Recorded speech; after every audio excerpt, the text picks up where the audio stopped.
Hello दोस्तों, सबसे पहले तो आपको हमारे YouTube चैनल पर आपका अभिनंदन है, स्वागत है। देखिए साथियों, आज हम अधिगम के सिद्धांत पढ़ेंगे और पिछले वीडियो में आपको मैंने अधिगम का पावलोव का सिद्धांत समझा दिया था। उसमें कुछ चीज़ें रह गई थी, कुछ बातें और बतानी है जिन पे क्वेश्चंस आते हैं। वो केवल 10 या 15 मिनट का होगा। पावलोव का सिद्धांत अपना पूरा पढ़ चुके थे, शास्त्रीय अनुबंधन सिद्धांत। उसमें कुछ चीज़ें छूट गई थी या कहीं समय के अभाव में उन्हें कंप्लीट नहीं कर पाए थे। 10 से 15 मिनट उनको पूरा करेंगे। उसके बाद में हम आज पढ़ेंगे क्रिया प्रसूत अनुबंधन सिद्धांत स्किनर का। इसी प्रकार हम गेस्टाल्टवादियों का अंतर्दृष्टि का सिद्धांत, इनको भी पढ़ेंगे। तो सबसे पहले लेते हैं साथियों, हमने पावलोव की थ्योरी में बताया था और उसका ये बता दिया था कि उन्होंने कुत्ते की लार ग्रंथि के ऊपर प्रयोग किया और उसमें स्वाभाविक उद्दीपक, अस्वाभाविक उद्दीपक बताया। इसी पर स्वाभाविक अनुक्रिया, अस्वाभाविक अनुक्रियाएं बताई। ये सब चीज़ें हो चुकी थी, उसका शैक्षिक महत्व भी हो चुका था। लेकिन उसने जो प्रयोग किया या जो सिद्धांत दिया, उस सिद्धांत में कुछ शब्दावलियाँ आई हैं, कुछ शब्दावलियाँ आई हैं। इन शब्दावलियों के ऊपर भी एग्जामिनर क्वेश्चन पूछता है। आपसे कोई नहीं पूछेगा ये शब्दावली क्या है, लेकिन सिचुएशन क्रिएट करेगा और फिर पूछेगा ये शब्दावली है क्या। आंसर जैसे एक उन्होंने कहा है सामान्यीकरण, सामान्यीकरण जनरलाइजेशन। एक कहा उन्होंने विभेदीकरण, विभेदीकरण। एक उन्होंने कहा है साथियों, अगर हम देखते हैं तो उन्होंने कहा विलोपन, विलोपन। और एक कहा है साथियों पुनः स्थापन, पुनः स्थापना, पुनः स्थापना। अब आपसे वो इस प्रकार से सिचुएशन क्रिएट करेगा कि सीआर की उपस्थिति पर प्राणी अनुक्रिया करता है, घंटी की ध्वनि पर प्राणी अनुक्रिया करता है, किंतु सीटी की ध्वनि पर वह अनुक्रिया नहीं करता है। यह है, फिर ऑप्शन मिलेगा सामान्यीकरण, विभेदीकरण, विलोपन, पुनर्स्थापन। तो आपको इसका आंसर इन चारों ऑप्शन, ये चारों मिलेंगे, लेकिन सिचुएशन ये देखी जाएगी कि वो इनमें से कौन से मैच कर रही है। तो अपन एक एक को इनको पढ़ते। सामान्यीकरण से तात्पर्य क्या है? सामान्यीकरण से तात्पर्य है दो उद्दीपक हैं साथियों। कितने उद्दीपक हैं? दो उद्दीपक हैं और दोनों के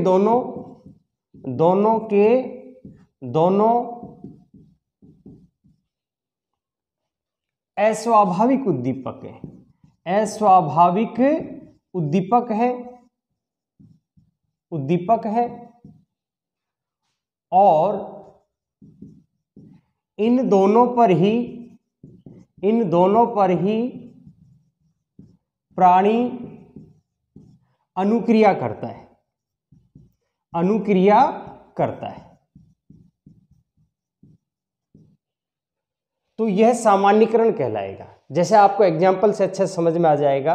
दो उद्दीपक लेता हूं मैं साथियों, एक घंटी और एक लेता हूं सीटी, घंटी से मिलती जुलती आवाज वाली सीटी।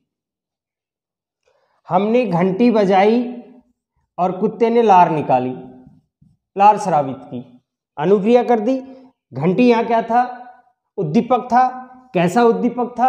अनुबंधित उद्दीपक, अनुबंधित उद्दीपक। अनुबंधित उद्दीपक को हम क्या कहेंगे? अस्वाभाविक, अस्वाभाविक उद्दीपक, अस्वाभाविक उद्दीपक। अस्वाभाविक उद्दीपक या अनुबंधित उद्दीपक था घंटी। घंटी बजाई और कुत्ते ने लार निकाल दी, अर्थात घंटी किसका स्थान ले चुका है? घंटी भोजन का स्थान ले चुका है। फिर हमने एक दिन सीटी बजाई और सीटी बजाने पर भी कुत्ते ने लार निकाली, कुत्ते ने लार निकाली। यहां सीटी क्या है? उद्दीपक है। कैसा उद्दीपक है? अनुबंधित उद्दीपक है। अनुबंधित उद्दीपक है। अनुबंधित उद्दीपक है। तो देखिए इस अनुबंधित उद्दीपक पर भी वह अनानुबंधित उद्दीपक यानी भोजन जैसी अनुक्रिया कर रहा है, लार निकाल रहा है, और इस अनुबंधित उद्दीपक पर भी वह भोजन जैसी अनुक्रिया कर रहा है अर्थात लार निकाल रहा है। हम कह सकते हैं कि घंटी ने भी भोजन का स्थान ले लिया है और सीटी ने भी भोजन का स्थान ले लिया है।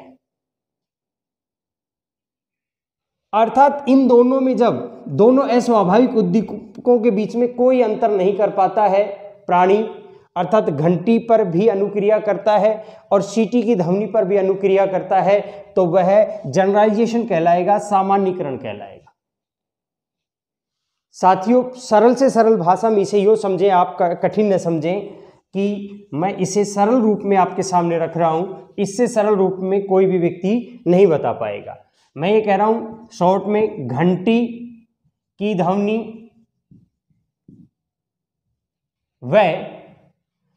ध्वनि व सीटी की आवाज ध्वनि दोनों पर लार का निकलना।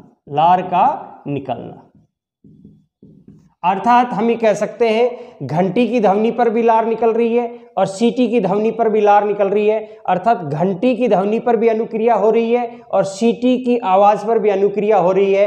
अर्थात और सरल शब्दों में क्या है, घंटी व सीटी में अंतर न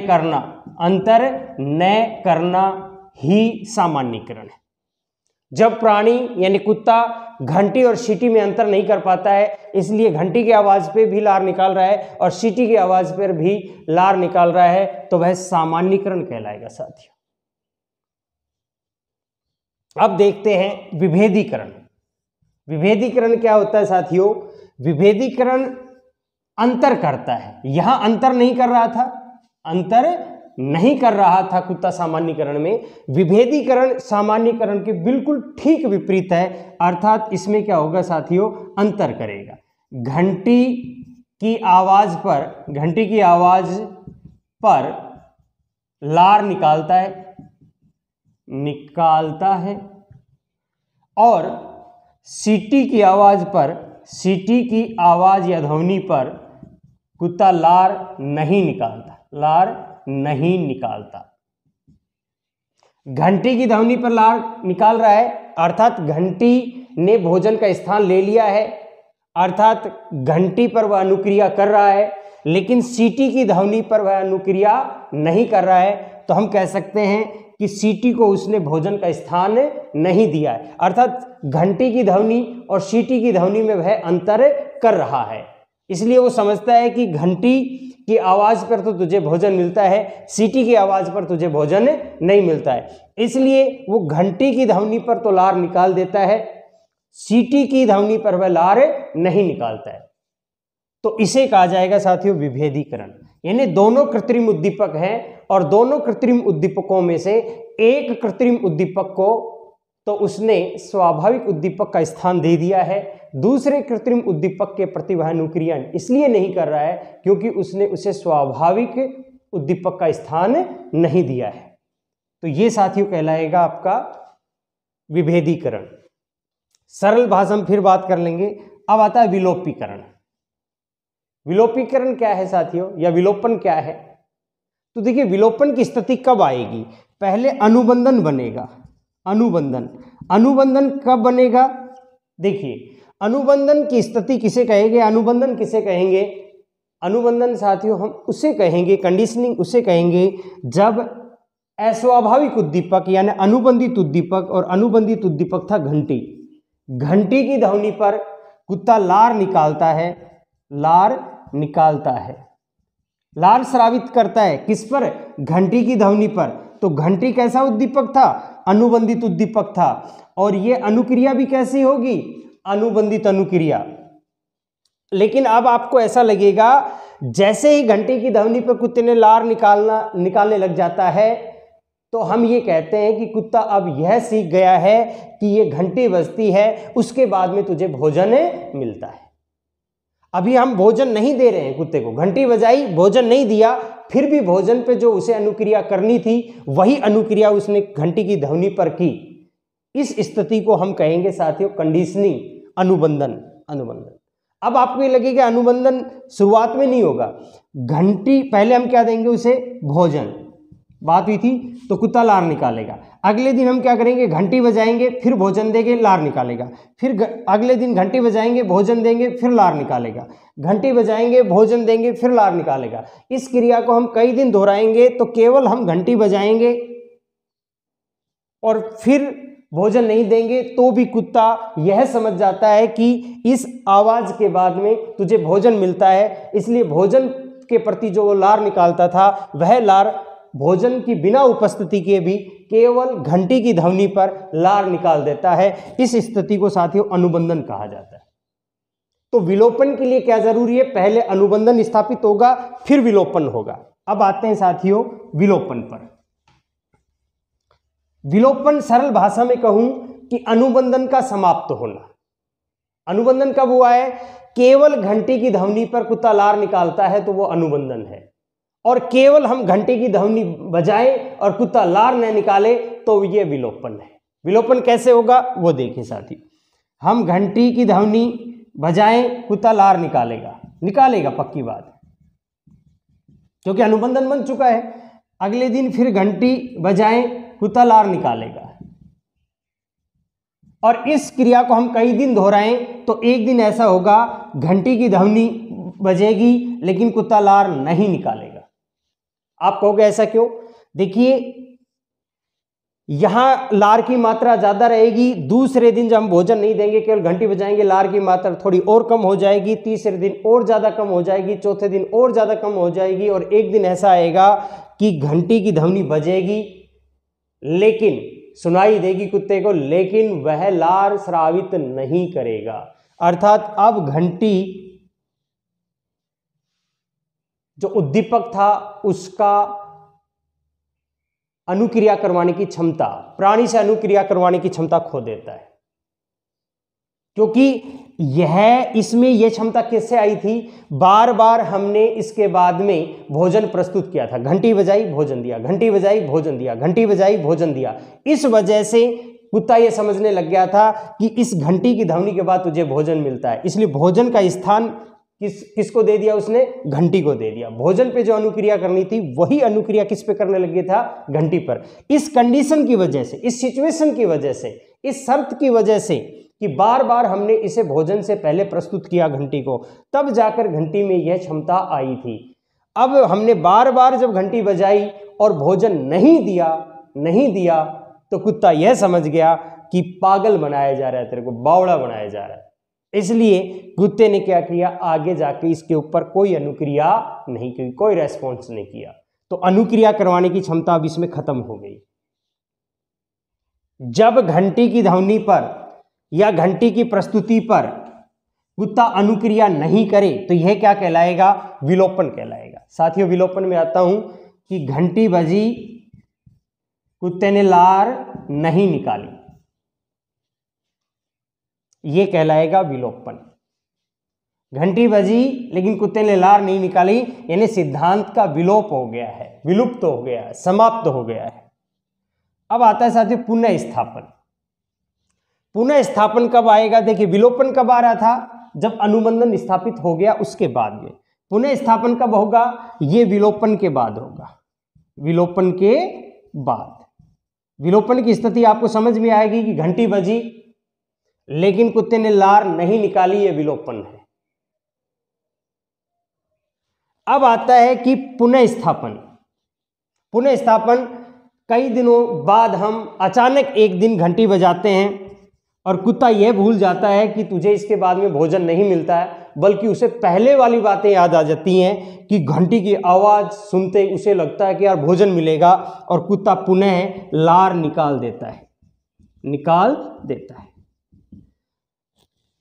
साथियों फिर कह रहा हूं विलोपन हो चुका था, अर्थात घंटी की ध्वनि बजने पर भी कुत्ता लार नहीं निकाल रहा था, कई दिनों का हमने गैप दिया और फिर एक दिन अचानक क्या किया कि घंटी बजाई, तो कुत्ते को पहले वाली बातें याद आ गई कि इसके बाद तुझे भोजन मिलता था, और कुत्ते ने केवल घंटी की आवाज पे, जबकि हमने भोजन नहीं दिया, फिर भी कुत्ते ने लार निकाल दी। तो इसे कहा जाता है सिद्धांत की पुनः स्थापना। सिद्धांत दोबारा स्थापित हो गया, पुनः स्थापना। तो साथियों, उम्मीद करता हूं ये चारों चीजें आपको समझ में आ गई होंगी। एक बार शॉर्ट में, बिल्कुल शॉर्ट में आप स्क्रीनशॉट चाहें तो ले सकते हैं, मैं आपको समझाता हूं। देखिए, सामान्यीकरण भी क्या था साथियों? सामान्यीकरण था घंटी व सीटी दोनों पर लार निकालना। लार निकालना क्या है? अनुक्रिया है साथियों। और घंटी और सीटी क्या है? अनुबंधित उद्दीपक है। दोनों अनुबंधित उद्दीपकों के प्रति अनुक्रिया करना। सामान्यीकरण। विभेदीकरण क्या है? घंटी पर लार का आना, सीटी पर लार का न आना, लार नहीं आना, सीटी की ध्वनि पर लार न आना। विलोपन क्या है? घंटी पर, घंटी की ध्वनि, घंटी पर या ना, घंटी की ध्वनि पर, घंटी की ध्वनि पर लार का न आना, यह है साथियों विलोपन। पुनः स्थापन क्या है? कई दिनों बाद घंटी, या यूं कहें विलोपन के बाद, विलोपन के बाद एक अंतराल के बाद, एक अंतराल के बाद घंटी की ध्वनि पर लार का निकलना, लार का निकलना, ये क्या होगा? सिद्धांत का पुनः स्थापन। अब देखिए साथियों, इसमें आपको घंटी शब्द भी दे सकता है, उद्दीपक दे सकता है। यहीं स्पष्ट कह दे, घंटी के बजाय ये दे दे अनुबंधित, विलोपन के बाद अनुबंधित उद्दीपक प्रस्तुत करने पर कुत्ता लार निकालता है या अनुक्रिया करता है, यह है पुनः स्थापन। यहां पूछ सकता है कि अनुबंधित की उद्दीपक की प्रस्तुति पर प्राणी अनुक्रिया नहीं करता है, यह है विलोपन। यहां दे सकता है अनुबंधित, एक अनुबंधित उद्दीपक पर प्राणी अनुक्रिया करता है, किसी दूसरे अनुबंधित उद्दीपक पर वह अनुक्रिया नहीं करता है, क्या है? विभेदीकरण। दे सकता है एक अनुबंधित उद्दीपक पर भी वह अनुक्रिया करता है, दूसरे अनुबंधित उद्दीपक पर भी वह अनुक्रिया करता है, तो यह है सामान्यीकरण। उम्मीद करता हूं साथियों यह आपको समझ में आ गया होगा। अब देखिए साथियों, इसने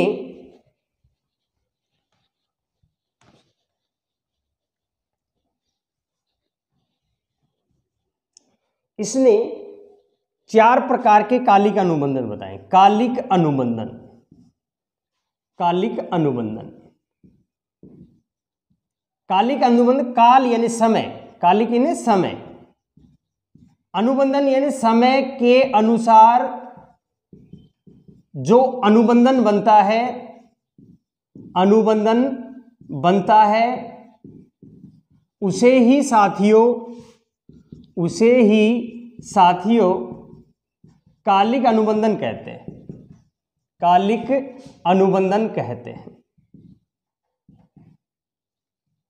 अब आपको लगे समय के साथ, समय के अनुसार, यानी हम दो चीज दे रहे हैं प्राणी के सामने, एक तो अनुबंधित उद्दीपक, अनुबंधित उद्दीपक, और उसके कुछ समय बाद में अनानुबंधित उद्दीपक, अनानुबंधित उद्दीपक, उद्दीपक। जैसे अनुबंधित उद्दीपक, घंटी बजाई, उसके बाद में भोजन दिया, तो कुत्ते ने क्या की? लार निकाली, अनुक्रिया की, ठीक है ना। अब ये कहना ये चाह रहा है कि इस अनुबंधित उद्दीपक के कितने समय बाद में हम उसे अनानुबंधित उद्दीपक दें, यानी घंटी बजाई उसके कितने समय बाद में हम भोजन दें। इन दोनों उद्दीपकों को प्रस्तुत करने में जो समय लिया है उसी के आधार पर 4 प्रकार के कालिक अनुबंधन बने हैं। अब मैं इनको विस्तार से समझाऊंगा तो आपको समझ में आ जाएगा। तो 4 प्रकार के कालिक अनुबंधन किसमें बने हैं? दोनों उद्दीपकों को प्रस्तुत करने के तरीके, यानी दोनों उद्दीपकों को कितने समय में प्रस्तुत किया है उसके आधार पर 4 प्रकार के कालिक अनुबंधन बनते हैं। और उसने कौन से कालिक अनुबंधन को सर्वश्रेष्ठ माना, कौन से को सबसे कमजोर माना और क्यों माना, उनके ऊपर अपन बात करेंगे। तो एक है साथियों, सबसे पहले लेके चलता हूं मैं, जिसे सहकालिक या समकालिक अनुबंधन कहा जाता है। अनुबंधन। इसी प्रकार साथियों दूसरा अनुबंधन कहलाएगा कि जिसे हम कहेंगे विलंबित अनुबंधन। विलंबित अनुबंधन। और तीसरा साथियों उसे कहेंगे हम चिन्ह अनुबंधन।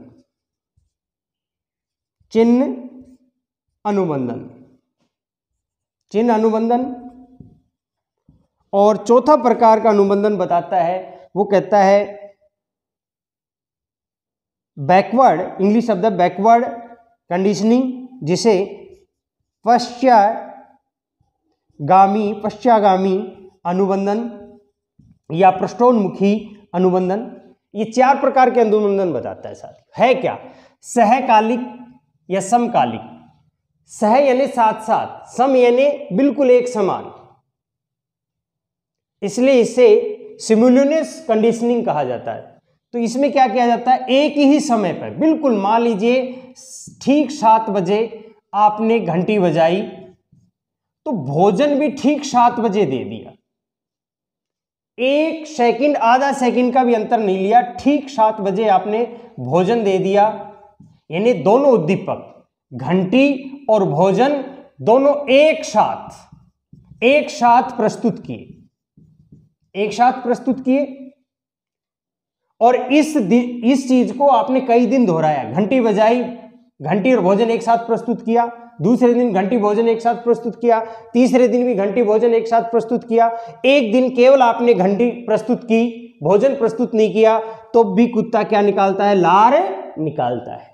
तो यह अनुबंधन जैसे बन गया, क्योंकि अनुबंधित उद्दीपक पर जब प्राणी अनुक्रिया करेगा, यानी घंटी की ध्वनि पर, केवल घंटी की ध्वनि पर कुत्ता लार निकालेगा और हम भोजन नहीं देंगे, उस स्थिति को हम अनुबंधन कहेंगे।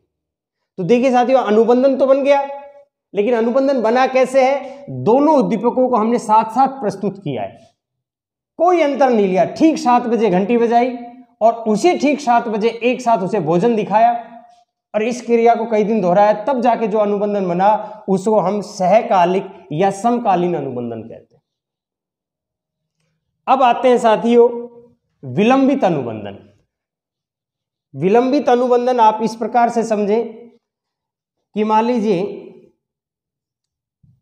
हमने ठीक 7 बजे घंटी बजाई, उसने ये टाइमिंग नहीं दिया, मैं तुम्हें समझाने के लिए बता रहा हूं। 7:02-3 तक या 7:05 तक घंटी बजती रही। घंटी बजना प्रारंभ कब हुई? प्रारंभ हुई 7 बजे, और 7 बजकर कब तक बजती रही? 7:05 पर, 5 मिनट तक यहां समाप्त हो गई। घंटी बजना समाप्त कब हुई? 7:05 पर।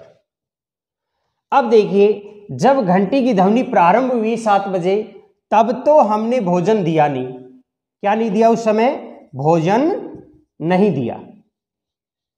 लेकिन कुछ समय बाद, बजने के कुछ समय बाद, मान लीजिए 7:03 पर, मान लो 7:03 पे हमने क्या दे दिया?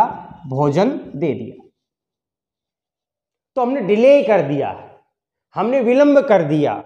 विलंब किससे किया है? जब घंटी बजना प्रारंभ हुई उस समय हमने भोजन नहीं दिया, बल्कि विलंब कर दिया। इसे हम विलंबित अनुबंधन कहेंगे। ध्यान रखना साथियों, घंटी बजाई, जैसे घंटी बजना प्रारंभ हुई उस समय तो हमने भोजन नहीं दिया, उसके कुछ समय बाद, लेकिन ध्यान रखना अभी भी घंटी बज रही है, घंटी बजना समाप्त नहीं हुई है। तो हम कह सकते हैं घंटी बजने जब प्रारंभ हुई उस समय तो हमने भोजन नहीं दिया, लेकिन घंटी के समाप्त होने से पूर्व हमने भोजन दे दिया। लेकिन ध्यान रखना घंटी बजना जब प्रारंभ हुई उस समय भी नहीं दिया, उसके बाद में दिया है। तो इसे हम डिले अनुबंधन, डिले कंडीशनिंग या विलंबित अनुबंधन कहेंगे। प्रश्न कैसे आएगा? प्रश्न आएगा अनुबंधित उद्दीपक की प्रस्तुति के कुछ समय बाद अनानुबंधित उद्दीपक प्रस्तुत किया जाता है तो बनने वाला अनुबंधन कहलाएगा। प्रश्न है अनुबंधित उद्दीपक के कुछ समय बाद, अनुबंधित उद्दीपक यानी घंटी ये बजना प्रारंभ हुई, उसके कुछ समय बाद यानी 7:03 पर कुछ समय बाद अनानुबंधित उद्दीपक दिया यानी भोजन दिया, तो जो अनुबंधन बनेगा उस अनुबंधन को क्या कहेंगे साथियों? विलंबित अनुबंधन। अब देखिए साथियों, वापस इसको लिख देंगे आप, चिंता न करें। तीसरा है चिन्ह अनुबंधन, ट्रेस कंडीशनिंग। तो ये चिन्ह अनुबंधन क्या है? इसमें बड़ा सिंपल है कि जैसे मैंने कहा था घंटी बजना प्रारंभ होगी, बजना प्रारंभ होगी कितने बजे? 7 बजे, और समाप्त होगी कब? 7:05 पर। यहां घंटी की ध्वनि समाप्त हो जाएगी। और हमने भोजन जब घंटी बजना प्रारंभ हुई यानी घंटी की ध्वनि शुरू हुई तब भी हमने भोजन नहीं दिया, और घंटी की ध्वनि समाप्त हो गई उसके कुछ समय बाद यानी यहां पर 7:06 पर भोजन दे दिया। भोजन कहां दिया? जब घंटी की ध्वनि समाप्त हो गई। डिले अनुबंधन में या विलंबित अनुबंधन में हम क्या कर रहे थे? घंटी की ध्वनि शुरू हुई तब तो नहीं दिया, लेकिन घंटी की ध्वनि समाप्त होने से पहले पहले दे दिया था, वो था विलंबित अनुबंधन। और इसमें चिन्ह अनुबंधन में क्या है? घंटी की ध्वनि प्रारंभ हुई, शुरू हुई घंटी बजना, तब भी नहीं दिया, और घंटी की ध्वनि जब वातावरण में गूंजने से समाप्त हो गई उसके बाद में हमने उसे भोजन दिया, अनानुबंधित उद्दीपक दिया। तो ऐसा अनुबंधन बनेगा, उसे कहा जाता है चिन्ह अनुबंधन। चिन्ह अनुबंधन। प्रश्न ऐसे पूछा जाएगा, अनुबंधित उद्दीपक की प्रस्तुति, अनुबंधित उद्दीपक की प्रस्तुति के बाद और उसकी समाप्ति के पश्चात, उसकी समाप्ति के पश्चात जो अनानुबंधित उद्दीपक दिया उससे बनने वाला अनुबंधन कहलाएगा। तो आपका आंसर आएगा चिन्ह अनुबंधन। या इसे सीधा यूं पूछ सकता है, घंटी की ध्वनि समाप्त होने के बाद, घंटी की ध्वनि समाप्त होने के बाद जो अनानुबंधित उद्दीपक यानी भोजन प्रस्तुत किया जाएगा उससे बनने वाला अनुबंधन क्या कहलाएगा? चिन्ह अनुबंधन। क्यों कहलाएगा साथियों? मनोवैज्ञानिक ये कहते हैं कि वातावरण में तो वो घंटी गुंजायमान नहीं है, वातावरण में तो घंटी नहीं गूंज रही है, परंतु अभी भी प्राणी के नर्व सिस्टम या तंत्रिका तंत्र में वह संकेत के रूप में, चिन्ह के रूप में गुंजायमान है, इसलिए वह अनुक्रिया कर रहा है, इसलिए इसे चिन्ह अनुबंधन कहा जाता है। और एक होता है साथियों पश्चगामी अनुबंधन। पश्चगामी अनुबंधन, बैकवर्ड कंडीशनिंग, ये साथियों सिद्धांत के विरुद्ध है। सिद्धांत का नियम क्या कहता है? ये सिद्धांत क्या कहता है पावलोव का? ये कहता है पहले घंटी बजाओ, अनुबंधित उद्दीपक दो, उसके बाद में भोजन दो, अनानुबंधित उद्दीपक दो, और तब जाकर कुत्ता क्या करता है? लार निकालता है, अनुक्रिया करता है। वो कहता है घंटी बजाओ, भोजन दो, कुत्ता लार निकालेगा, घंटी बजाओ, भोजन दो, कुत्ता लार निकालेगा। एक दिन घंटी बजाओ और भोजन मत दो तो भी कुत्ता लार निकालेगा। और इस स्थिति को ही क्या कहेंगे अपन? इस स्थिति को अपन ने कहा है साथियों कंडीशनिंग यानी अनुबंधन। पर अब ये घंटी और भोजन का क्रम चेंज कर देगा। इस पश्चगामी अनुबंधन में क्या होता है? इस सिद्धांत के विरुद्ध वो क्या होता है? इस प्रकार भोजन दिया, उसके बाद में घंटी बजाई, कुत्ता लार निकालेगा। अगले दिन भी भोजन दिया, घंटी बजाई और कुत्ता लार निकालेगा।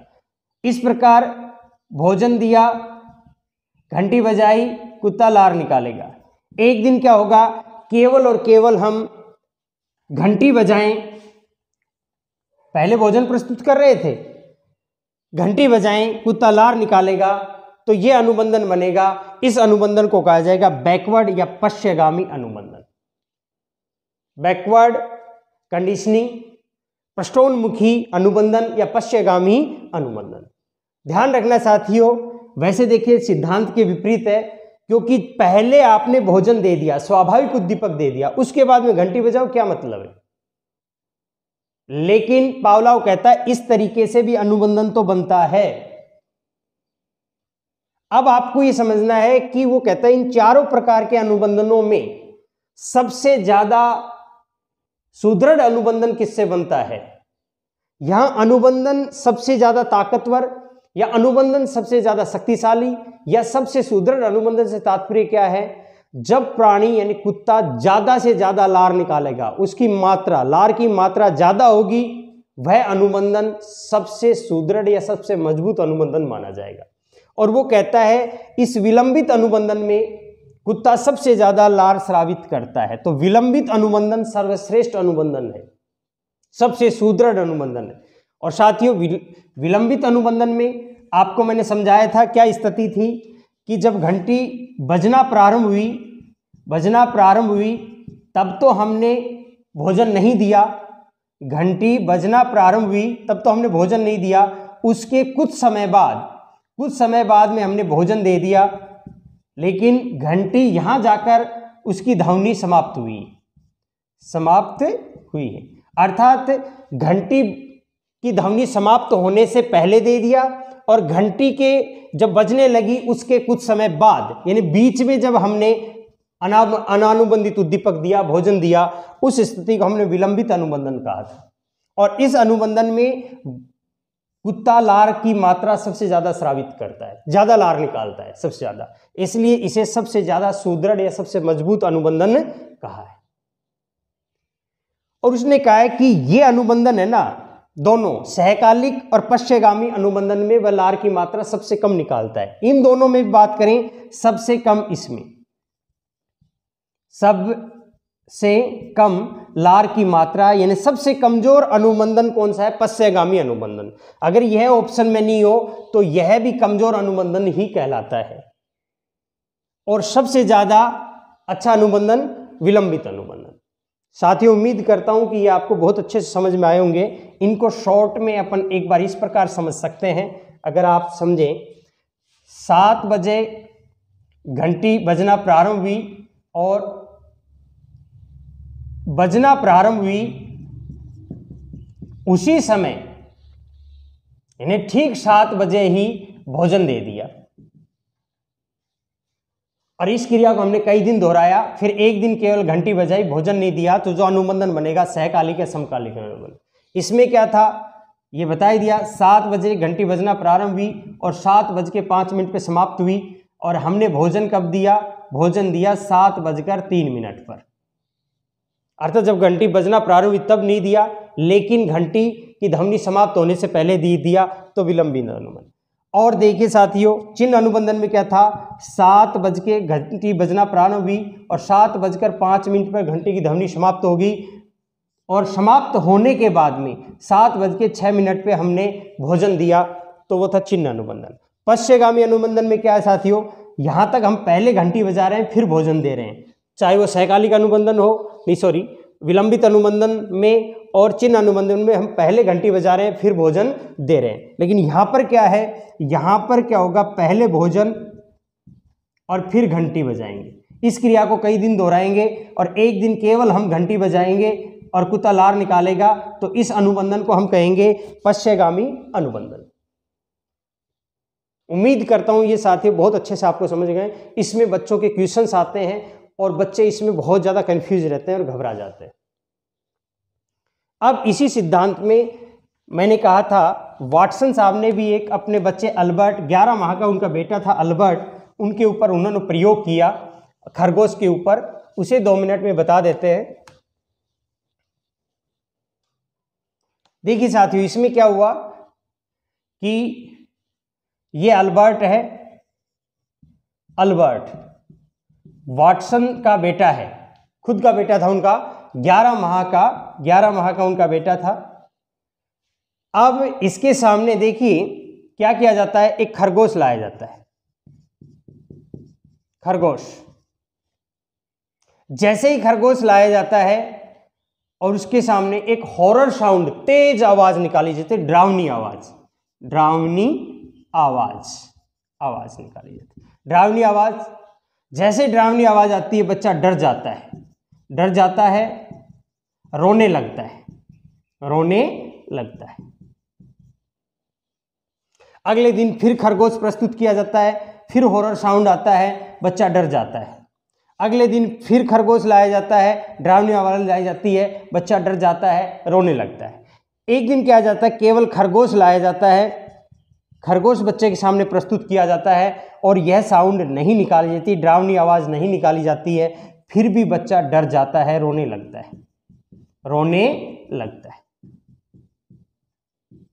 तो वॉटसन ने कहा है कि जो पावलोव ने जो थ्योरी दी है वो बिल्कुल सही दी है भाई। अब देखिए इसमें स्वाभाविक उद्दीपक कौन सा है, स्वाभाविक उद्दीपक है ये डरावनी आवाज। आप ये बताओ, जब डरावनी हॉरर साउंड आएगा, डरावनी आवाज आएगी तो हर बच्चा डरेगा, अर्थात उस साउंड में डराने की क्षमता है, और जिसमें अनुक्रिया करवाने की क्षमता जिस उद्दीपक में हो वह स्वाभाविक उद्दीपक होता है। तो हॉरर साउंड, खरगोश से बच्चा नहीं डरता था, लेकिन हमने क्या किया, डरावनी आवाज से पहले हमने खरगोश प्रस्तुत किया, जैसे ही खरगोश प्रस्तुत तुरंत हमने डरावनी आवाज निकाली। अगले दिन भी खरगोश आया, डरावनी आवाज आई, फिर अगले दिन खरगोश आया, डरावनी आवाज आई, फिर एक दिन हमने क्या किया, केवल खरगोश प्रस्तुत किया, बच्चे को ये समझ में आ गया इसके बाद में वो साउंड आने वाला है, वो डरावनी आवाज आने वाली है, इसलिए बच्चा खरगोश को देखते ही रोने लग जाता है। तो यहां खरगोश अस्वाभाविक उद्दीपक है, अनुबंधित उद्दीपक है, अर्थात डरावनी आवाज का स्थान किसने ले लिया, खरगोश ने ले लिया। डरावनी आवाज का स्थान किसने ले लिया, खरगोश ने। इस प्रकार से साथियों उसने इस सिद्धांत को साबित करने का प्रयास किया है। यह भी पूछ लिया जाता है अल्बर्ट के ऊपर किसने प्रयोग किया वाटसन के सिद्धांत के लिए, पावलोव के सिद्धांत के लिए, तो उसने वाटसन ने किया, और ये वाटसन का खुद का बेटा था।